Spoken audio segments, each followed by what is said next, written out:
Hi, welcome back, to Star Wars Minute. It's the daily podcast in which we analyze, scrutinize, and deadize the Star Wars movies 1 minute at a time. I'm Pete the Retailer from PeteTheRetailer.com. I'm Alex Robinson from AlexRobinson.fun. Oh, yeah. What you got? And we have some special guests with us. Not only our friend Patrick Cotnoir. Hi, everyone. But we also managed to snag some very special guests in... Hang on, they're on their way up. Please welcome retired filmmaker George Lucas and Watto.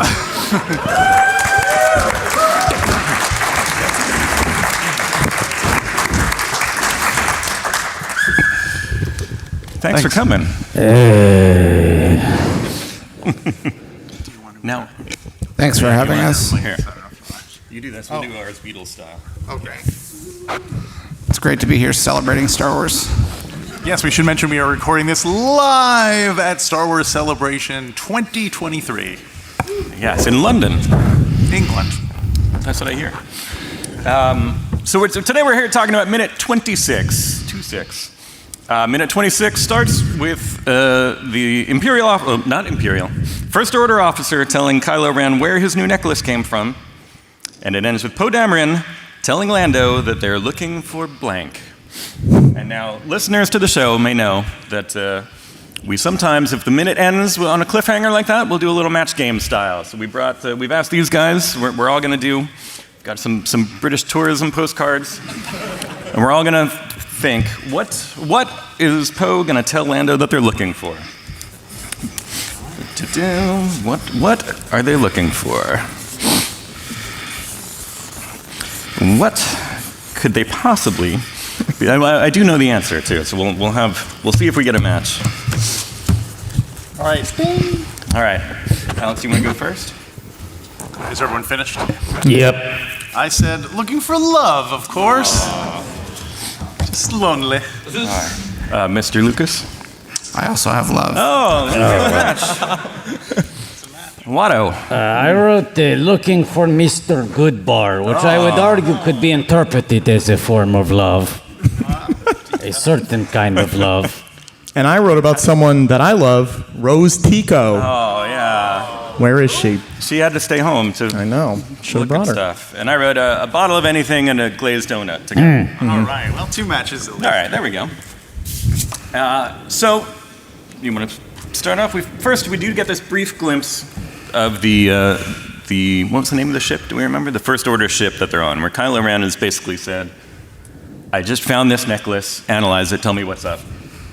And we get a brief minute of him talking with the Ooh, this awesome, is good. The visual dictionary has come out. Oh yeah, visual dictionary's out. We've got the awesome Richard E. Grant.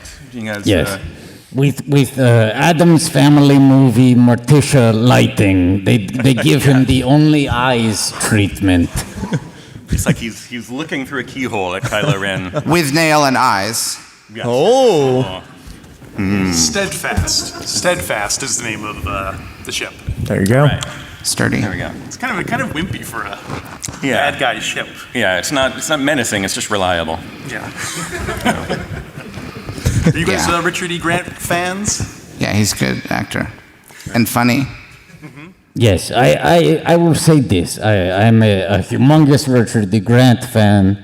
He had these Oscar-nominated performance in Can I Ever Forgive You? Or Can You Ever Forgive Me? Yes. Can I ever forgive you? Is the question I asked George a lot.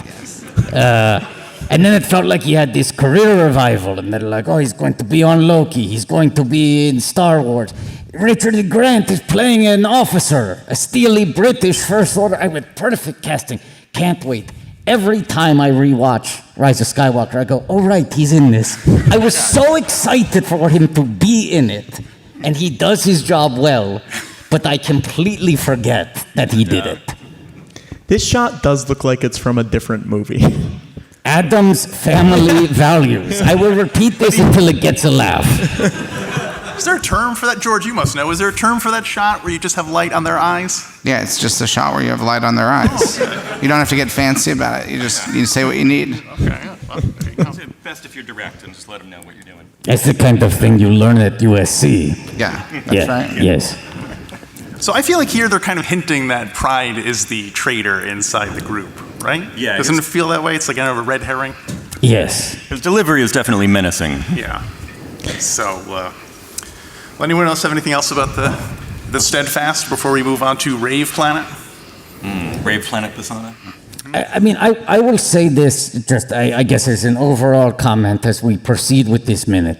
Previously, we were guests on the show. You were very kind to have us on, and we did 5 minutes in total, right? I think more things happen in this 1 minute than happen in the 5 minutes of totality. I forget until I rewatch how fast the Rise of Skywalker moves. Yeah. It's dense with It's very stuff. Especially Yes. those first 35 minutes or so are very much like let's cram an entire movie into that. Yeah. Yeah, we're jumping from place to place. Sometimes literally within the 1 minute, we were hyperspace skipping and we're all over the place. But yeah, there's a lot going on. It's good. I think Alex, spoiler alert, it's not Alex's favorite movie. Whoa. Yeah. Whoa. But he thinks it's one of the best ones for this format that we do. Because so much bonkers stuff is happening all the time that we can just jump place to place. It is true. I will also, spoiler alert, say it is too not my single favorite movie ever made. If I had to rank them, it would not be number one, and I will not tell you where it ranks beyond that. What is your favorite movie, Wada? What is my favorite movie? Yeah. Attack of the Clones. Get a little high. Is there anyone who in the room who this is their all-time favorite movie, Rise of Skywalker? Okay. All right. Great.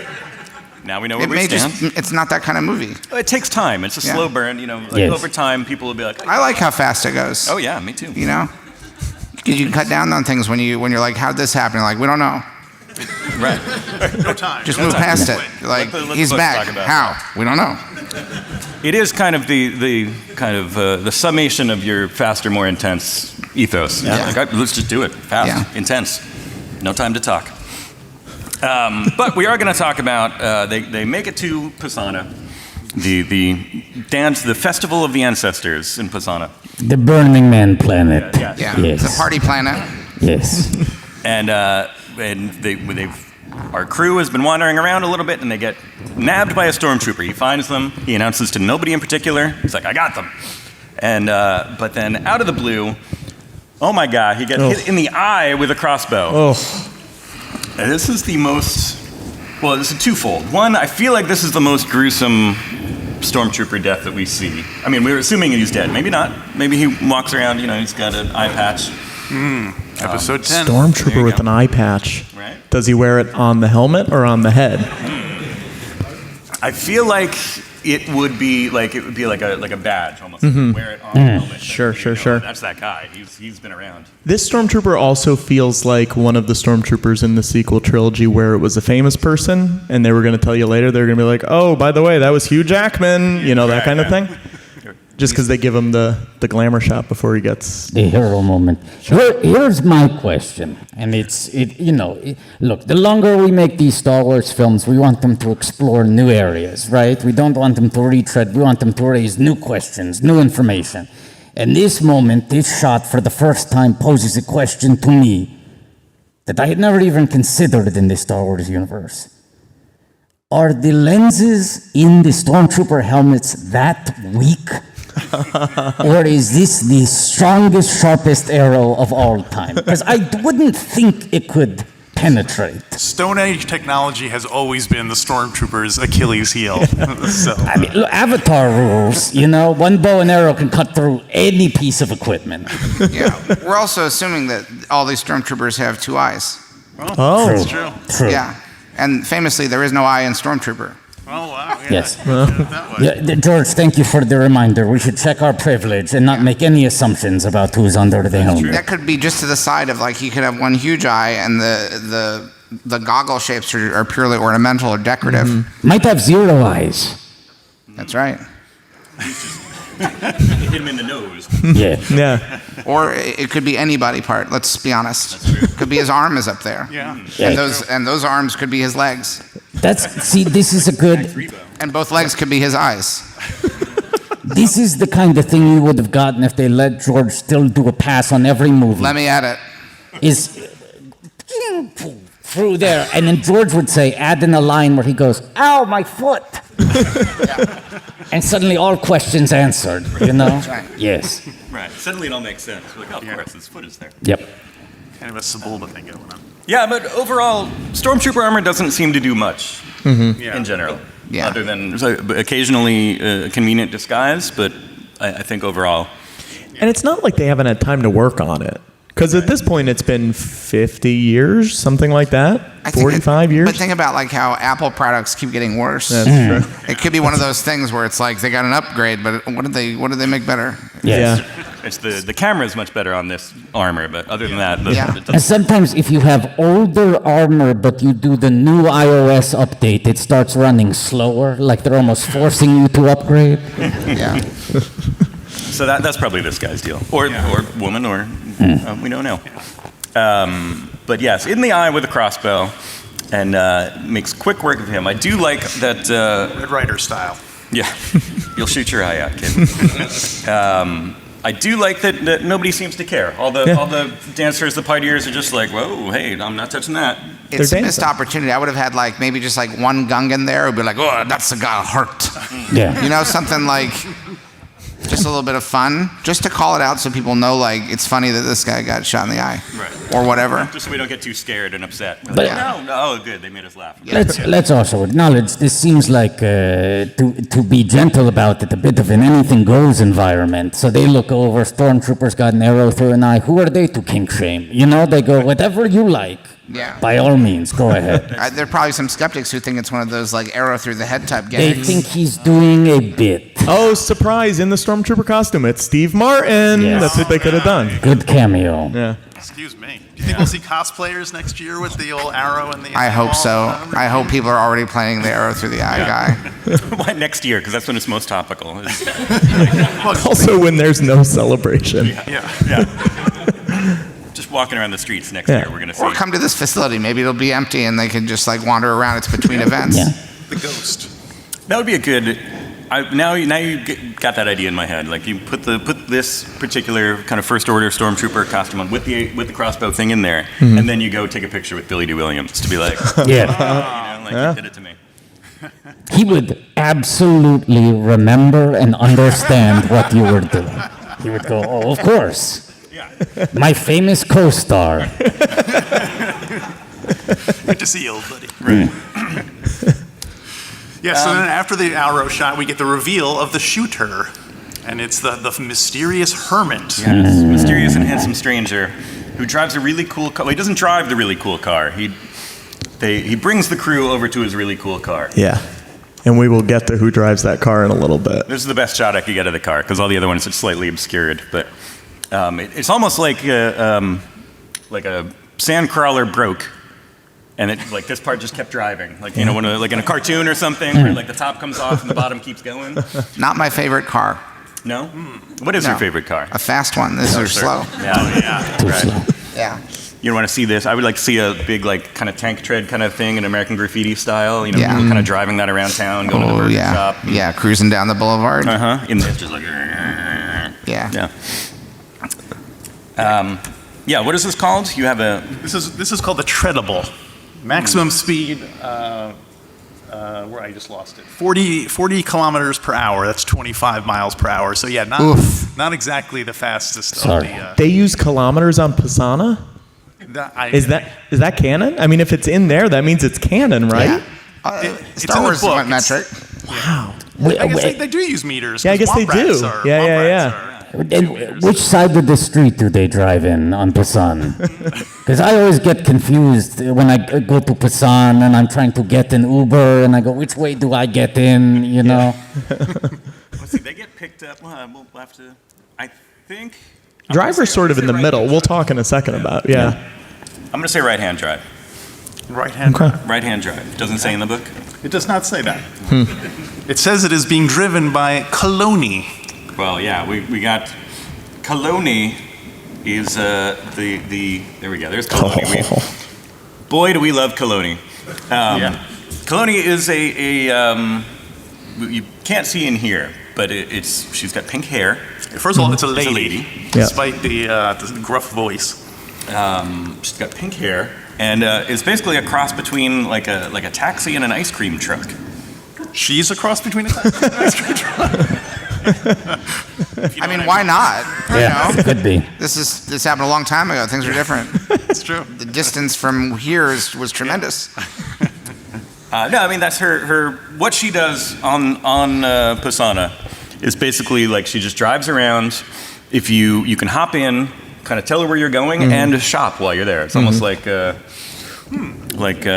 what's that? What's the Like Uber and Uber Eats all in the one thing. all in one thing? Yeah. Yeah. What does it say for Coloni in the book? What is like is there a...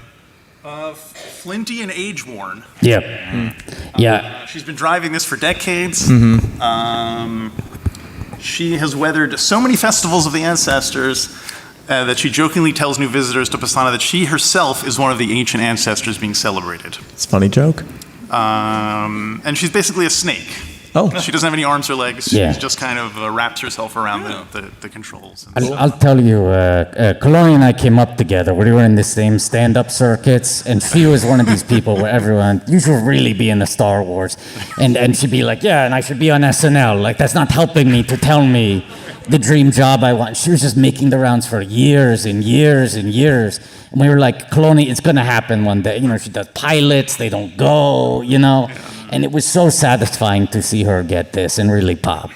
Yeah. I Yeah. mean, Coloni's part in this is about as big as George's part in Beverly Hills Cop 3. Yeah. Because Coloni says, okay, and George says, Hey. yeah, it's pretty much the same thing. Yeah. And Baron Papanoda didn't say a goddamn thing. Yeah. Yeah.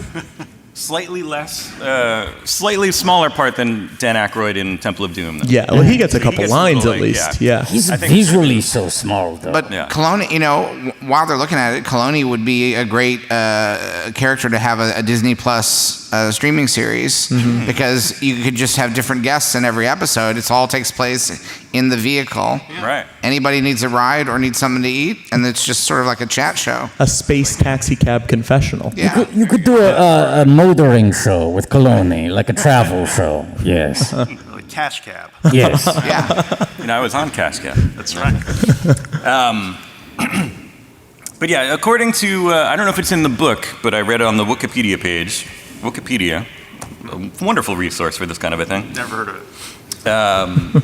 The cargo that's included, here's some of the cargo that's on her treadable. Treadable, it's like a snack-sized tank. She's got some hoary digwort fronds.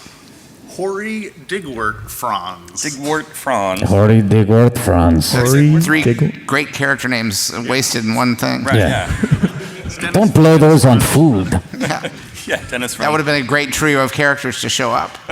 Hoary Digwort and Franz. Yeah, they're friends, but they fight all the time. Yeah. She's got at least 2 sacks of flint rind figs. Yeah, At least 2. that makes sense. And a reed twine wrapped bundle of tarp. Oh, Useful. That's kind of a That's practical. reed twine wrapped bundle of tarp. Say it again. You're good at that. That's not easy to say. Did you see how it just like flowed out like water? I'm doing my warm-ups. When does the show start? if someone's listening to this later, if they can do a remix of you just saying read, Reed twine wrapped bundle of tarp. yeah, just put that to a beat, and I think it would be fun. Nice. Yeah. Reed twine wrapped bundle of tarp. Read twine wrap the bundle of it. Read twine wrap bundle of tarp. So yeah, we get to see another desert planet too. We haven't mentioned that Cool. that Yeah. aspect of it. Never enough of those. Anytime I'm watching a Star Wars, I go, when are we going to get to the sand? Well, you as Watto, you're most comfortable when they're in a desert planet. You're like, oh, thank you. Well, these days I mostly live in New York, so apartment living. I really learned the benefits of central AC, but desert, yes, I still summer there. Right. Yes, on Tatooine. Yeah, but you can order like a bag of sand if you want some sand. I do. I have a little sand corner of my apartment, but it's right next to the air conditioning unit, which is sort of best of both worlds. Yes. Yeah, he treats it like rosin for a ballerina, you know, so he'll just kind of like dip his wings in it, Yeah. fly around. Like Brian Wilson used to have the sand under his Yes, piano when he would compose. It's Very one of- similar people. One of many things we have in common. I also had about 5 years where I didn't leave my bed. Bad manager. Well, who is this mysterious stranger that has brought them into Coloni's cab? It is, of course, General Lando Calrissian. There he is. Willie D. Williams. General Calrissian. We get he's got this great moment of like, of course he has to like reveal himself. And is that you're right? It's too hot. Of course it is. What we're saying? Yeah, the mics are too hot. All right, let's tone it down, guys. Turn it down. Let's cool it down. Show must go on. Exactly. The listeners at home are like, "What's too hot?" We're not going to tell you. You'll never know. He gets this great moment. Of course, in the reveal, he has to give like a smile and a laugh because he's Billy D, and it's amazing. Yeah, and he gets to do this. Part of me, like, imagine if he just like pulled it off and he was just like gruff, war-torn Lando. It's like, you don't even understand. Like, oh, Lando, what happened?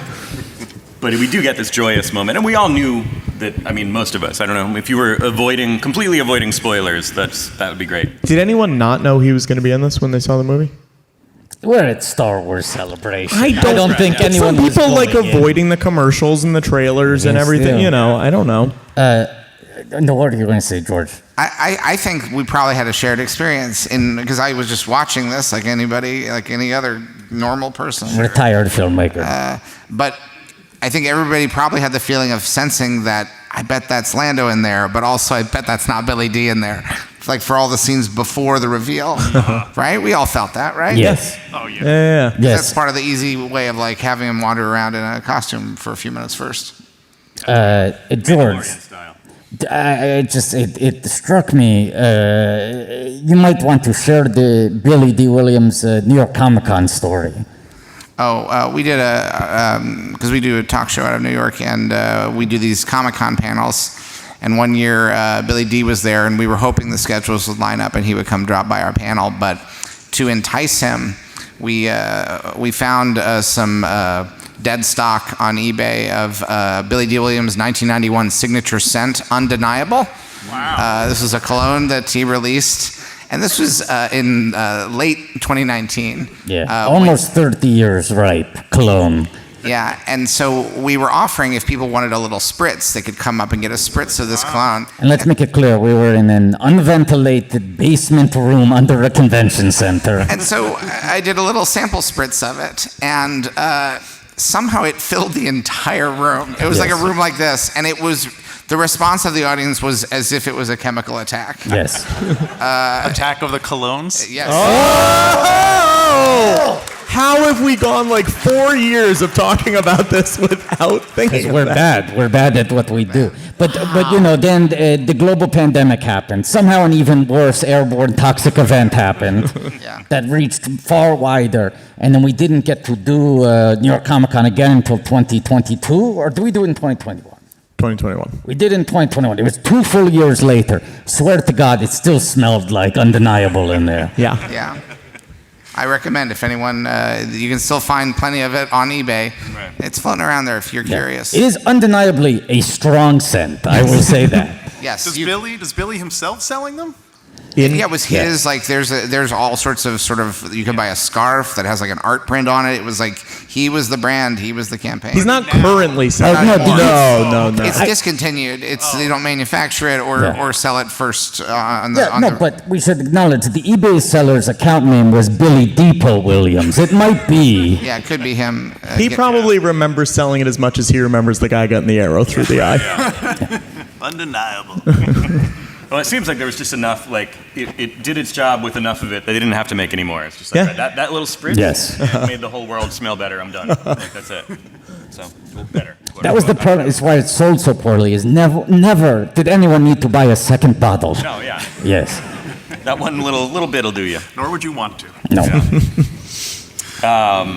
So Billy D, we were. He was here. He's here still. I don't know. Is he here today? Is he here today in the audience? No, he's not here. Billy D, stand up. But yeah, it's good to see that he, in wrapping this up. Here, I'll bring this. Do a little diversion here. Do you think, and George, if you were redoing these movies, if you were in charge of this set of movies, what do you think about the idea of having 3 parts to wrap up the trilogy and then having a kind of episode 10 just kind of capping off the whole saga? Epilogue. You can bring everybody back in. Oh, just like a hang? Just kind of like, episode 10 is like everybody comes out and there's a little bit of a story. Maybe that's where you throw in the Emperor to kind of get it, like, oh, hey, everybody comes back to, get their little, moment on screen. Are you offering this to me? I'm just saying, people are interested. I like the idea. I like the idea there's an episode. Maybe not. Don't even give it a Roman numeral. Just say, like, this is sort of like expand the last few minutes of Return of the Jedi to feature length. Just the party scene. But we sort of dip into some of the conversations and find out what's going on.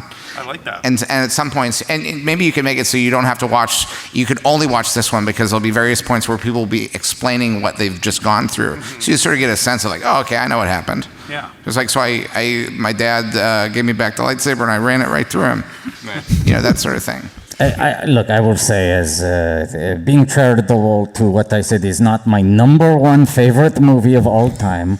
I feel like in the lead up, the press to this film being released, a lot of the key creatives said, we felt the pressure of it has to be the end of this trilogy and the end of a trilogy of trilogies and this whole saga, trying to put that pressure on their shoulders. This movie does sometimes have the energy of someone who goes to a buffet and thinks they can only take one plate.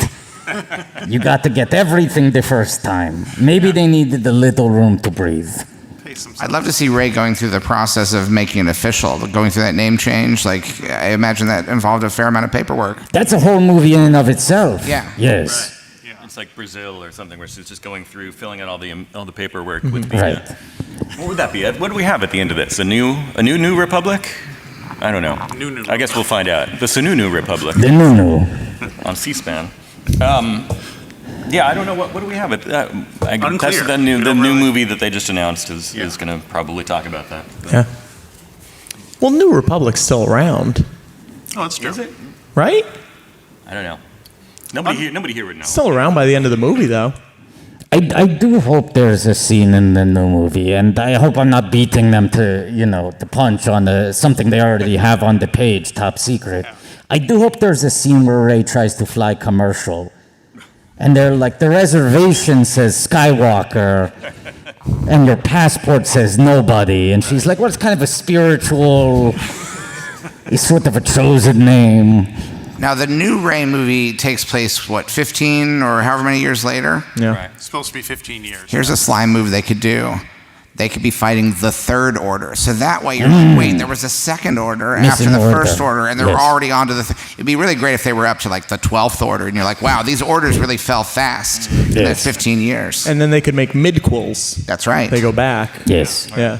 Yeah, eventually it's like you go through, it's like, oh, technically that guy was just an order, and we had Yes. to skip over him. Yeah. Right. And you get the narrative that's like New Order, Joy Division. Right. Yes, that kind of, underground movement wave. Yes. Now, George, I knew people teased you a lot because of all the politics in the prequels, but I feel like the sequels don't have enough, because like you said, we don't know who's running the show here at this point in the New Republic or anything. So I just want to tip my hat to you that I feel like we need more politics. More politics? Yeah. Oh, yeah, people will love that. Yeah. That's what people can't get enough of these days. Yeah, totally. More politics. Yeah, every time I go on the internet, they're like, Yeah. I need more politics in my Star Wars. What's all this fluff? I don't know if you've been keeping up with Mandalorian. There's a lot of stuff about mask mandates in terms of, when the younglings have to wear them or not. They're like, we don't wear them, but you do, and they're kind of fighting about it. Yeah. I'm not sure what they're saying about it, but it's definitely in there. It's a good point. Well, before we do, I wanted to kind of flash back something we asked. Did you have another thing to say about Lando? Well, specific to the minute, he takes it off and C-3PO introduces him. He's like, this is General Lando Calrissian. They're all like, we know 3PO. I'm like, how do they all know who Lando Calrissian is? Well, they've seen Return of the Jedi. Oh, they yeah. watched the movie. He's one of the main characters, yes. Oh yeah, from Undeniable. Right. They smelled him a mile away. That must be Lando. That's why he showed up at this event. He's like, these might be some customers. I got a couple boxes left in my garage. I do love the idea of him driving around in this thing and like the bottles are all rattling and then he's like, Look, you have people out in the desert for a festival for days on end. They need cologne if anyone needs it. Lando Yes. Calrissian and his perfume wagon. Yeah. That's what it's called. Along with what else does she sell? reed twine wrapped bundles of tarp. There you go. That's a T-shirt. Oh, I did have one more note about Cologne that I forgot here. That in the concept art, she was known as Wizard 44. Wizard 44. They in the concept art, they would just kind of label things. A lot of them were just called Wizard this, Wizard that. So, Wizard 44, which also sounds like a scent. Like It also sounds like a Star Wars name. yeah, Like Also, if you her spelled name's it. Cologne. Cologne. Cologne. Yeah. Yeah, we Theme tied to this all this together. episode. Yeah. But yeah, as I say, I like how Lando, when he says the thing about Wookiees always stand out in the crowd, he says it as if it's his catchphrase. And it gives you a feeling of like, wait, did I forget that he used to say this a bunch and now he's saying it again? It almost feels like it's something he said to other friends in the Star Wars universe Yeah. that the friendship circles didn't overlap. They didn't make it into any of the Star Wars adventures. You know me. I love rock climbing. Do you? You've never brought it up before. All the other people who just got on, they're like, we know that he's Lando and that's his catchphrase. They're all so excited to hear it. Again, it's the fifth time we've heard it today. If the, no, go ahead. if the Donald Glover show ever comes to fruition, they're going to have Yeah. to have him say it. Absolutely. All the time. I was going to say yes. the exact same thing. He's going to have a scene where he has to find a Wookiee in a crowd. He has to find Chewbacca in a crowd. And he just goes, always. Yeah, easy. But I was going to say something we like to do is we like to ask our guests about their experience the first time they saw this movie. And so I want to see what you guys all thought about it. I'm sure, Patrick, I'm not sure about, what your connections were at the time, but I think that, the rest of you probably had some special events. Yeah, I'll go first because mine's probably the most boring answer of the three. I saw it, and the first time was just overwhelming. It was a lot. I saw it a couple times in theaters. I think I've warmed up to a lot of it more so than I did initially. There's a lot of stuff I like in it. I like Bulio. You guys saw Bulio already, I assume? Gets his head cut off, good guy. I found out there was full-size cardboard cutouts of Bulio, and pre-pandemic got it shipped to my work office, and so in the office we had a large Bulio cutout, and it was great. It was great. I don't know. If anybody hasn't checked out, I think it's Advanced Graphics is the manufacturer. I don't know who was in charge of deciding which ones get made for this movie, but they went nuts, and they should definitely get a raise. You want a full-size Beaumont Kim? Yeah, you can get it. Beaumont Kin, There- Claude, Bulio. Well, Claude's an easy one. Yeah, we love Claude. Yeah. I mean, everybody should have a Claude stand up, but like, I imagine them going through and being like, okay, we'll do this one, we'll do this one, and it has to be. Do you think Ray's gonna train Claude in that new movie? Oh man, now I'm more. That would be excited for it good. now. Okay. Watto? Overwhelming is a word that comes to mind when thinking about seeing this movie for the first time. I believe I equated it to someone trying to have a serious conversation with you in the middle of a nightclub. And you're like, I really can't hear what you're saying. The music is very loud. There's a lot happening about you. And they're like, no, what I'm telling you is my dad originally, we're not close, but... And you're like, I can't have this conversation right now. But I enjoyed watching this minute. I did. I went, this is fun. There is many fun things happening in this minute. Maybe the problem was that it was released as a movie and not as a series of quibbies. Maybe you guys are finally finding the idealized form. Because when you start the show, people go 1 minute at a time. What are they doing? Watch it in real time. But this one might finally be better as 1 minute, take a week off, digest, go see some friends, read the book, come back, new minute. Think about what happened for a bit. Yes. And then come back and watch the next minute. Absolutely. That's what I'm Yes. looking for. It should have been released on Vine. Yes. Right. Or what was the April Fool's one? Dips. Remember? Dips. Oh, yeah. Yeah. Anyone remember Dips? Dips. Okay. Did anyone see this film in 4DX? Really? It's really, yeah. It's like Star Tours. That's the only way. It really is, because like when it's windy in a scene, it blows on your neck. When it's wet in a scene, it sprays on your neck. And this movie is windy and wet a lot, so you get sprayed, and then it's just like it's as if somebody that you don't know snuck in behind you and went like, and you're like, like that. It really helps you enjoy the story when you constantly feel like you're under attack from behind, because if millions of years of evolution have done anything, it's made us really receptive to surprises from behind our center of awareness. This cologne wagon scene must have been a lot. Yeah, Yeah. just spraying a lot. Yeah. I mean, I would have done a few things differently, but I was just so thrilled to finally see the story of Darth Vader's old, formerly dead boss meeting his granddaughter. Yes. That's where, that's ultimately, it's like, yes, of course that's where this was leading. The kind of thing that's usually reserved for a retirement party. Yeah. Yes. The Darth Vader killed his boss, but there's a kind of a new version of him. He's back, and he's going to meet his granddaughter, and she's been through the ringer. You know what I mean? She's had a rough go of it, and it's no picnic meeting him. She's not thrilled to meet him, and then she kills him. Yeah. Some Joseph Campbell stuff right there. Yeah. Classic. One of the classic. There are only 4 stories, really. And one of them is the granddaughter and the former Granddaughter boss. of the former boss Yes. meeting and hashing it out. Yeah. Yeah. Just like the Greek myths. So, George, specifically for you, I was going to seldom get a chance to talk to George Lucas. Yeah. Do you give me a call sometime? do you have any regrets about getting rid of, having seen all the old Disney era? Are you like, I never should have got, I should have been the one making these movies? Oh, of course, yeah. I mean, you've been deprived of, I was going to make them about the wills, tiny microbiological organisms. I see a lot of people on the internet saying, we want the films that George was going to make. I'm not sure I believe those people, because I don't see a lot of them checking out Strange Magic on Disney+. So if you like it so much, like, show it. Like, let's see those Strange Magic numbers get pumped up. How many people in this room have seen Strange Magic? One. And now I hate to say, I hate to do this. George, who did you make that movie for? Girls. And who was the one person that raised their hand?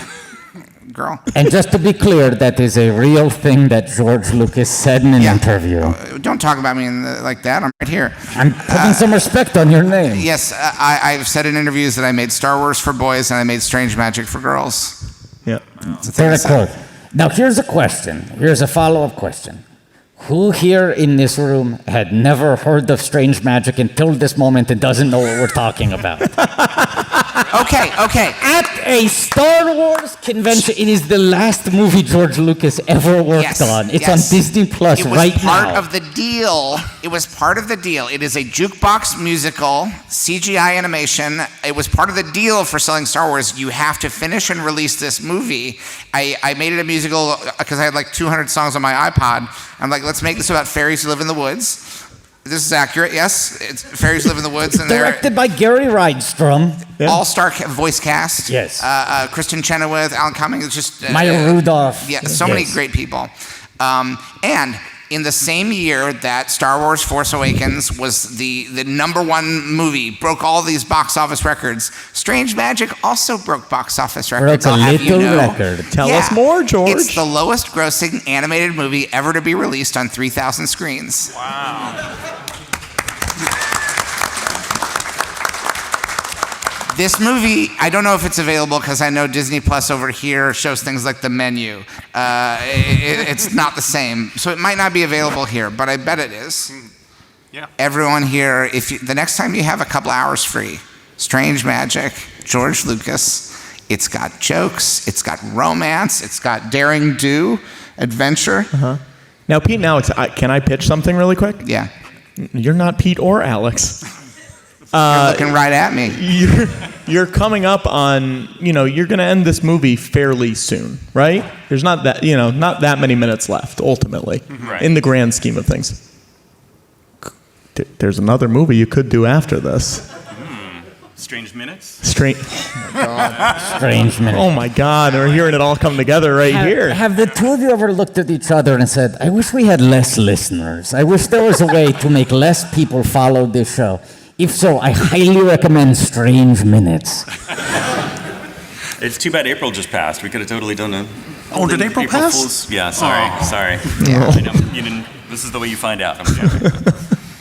So, George, did you have sequels planned for Strange Magic? Did you, like, if it was a hit, that it should have been?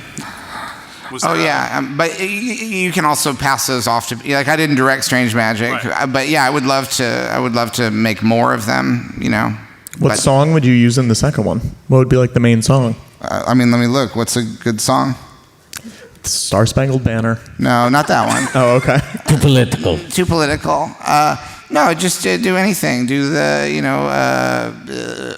Shorty Fire burning on the dance floor. Somebody call 911. Shorty Fire burning on the dance floor. Whoa. Yeah. Or what's that one? Rumors. Cardi B and Lizzo. Oh, yeah. Yeah. Yeah. All the rumors are true. You know that one? No. You don't know that one? This is exactly what Strange Nobody knows Magic is Rumors like, by the Cardi B way. and Lizzo? You'd hear the Cardi B and Lizzo song, and then 2 minutes later, they'd be doing the Twist by Chubby Checker, and you're like, how does this?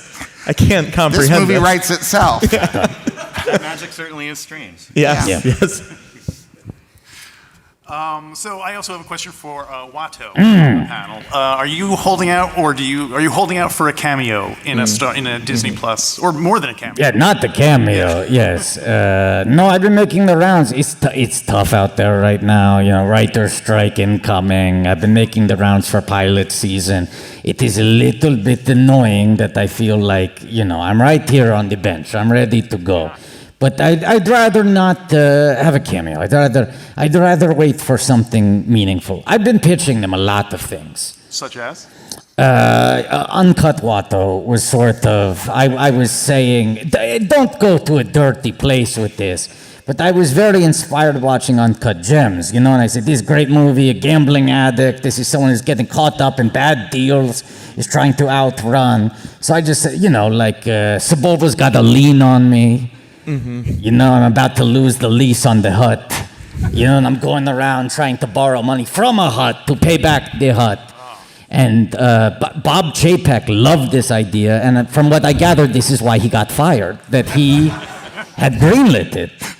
And then they said, this is irresponsible, possibly illegal.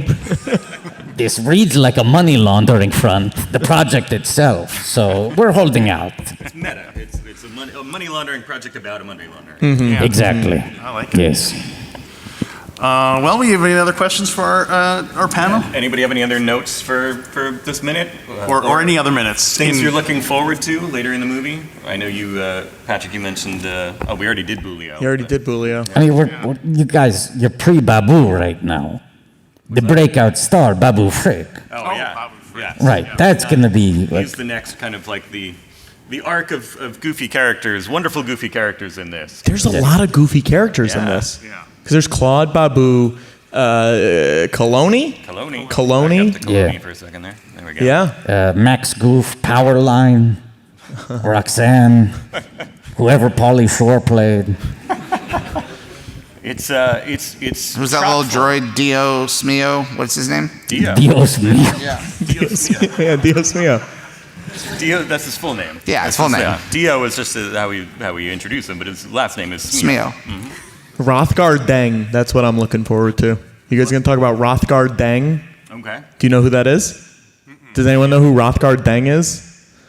That guy knows Okay, Rothgar I think Deng. it's on Kajimi, right? And they're going through the bar with John Williams, and there's a guy in the background who, in that book, they basically hint that it's Dengar, who has like lost all of his limbs and gotten plastic surgery and was burned a lot. But they're like, we think it's Dengar, and it's such a there he is. He's on the back, right on the there. back. And it's such a weird thing that they won't commit to it being Dengar. I just have to say, Strange Magic wishes it had the levels of public awareness that Rathgar Den does in this room. It would kill for 5 hands. Strange Magic didn't get the when we said. Right, Strange Magic. Is there a strange magic visual dictionary? There should be. Right? We can. It's all up here. That's right. Yeah. Yeah. Girls don't read books. Oh, wow. Wow. Come on. We were trying to get that. Get mad at George. Get mad at George. You know, the planet next to Kajimi is Najimi, and everyone on the planet is actress Kathy Najimy from Hocus Pocus and Sister Act. I pitched that to Disney, and they wouldn't take another meeting with me. But then they made Hocus Pocus 2. Yeah. So it's not. They're not in the. Yeah, so it's not that they didn't like the idea. They're it's in that the they took it. Najimy business. Yeah. Yeah. Yeah.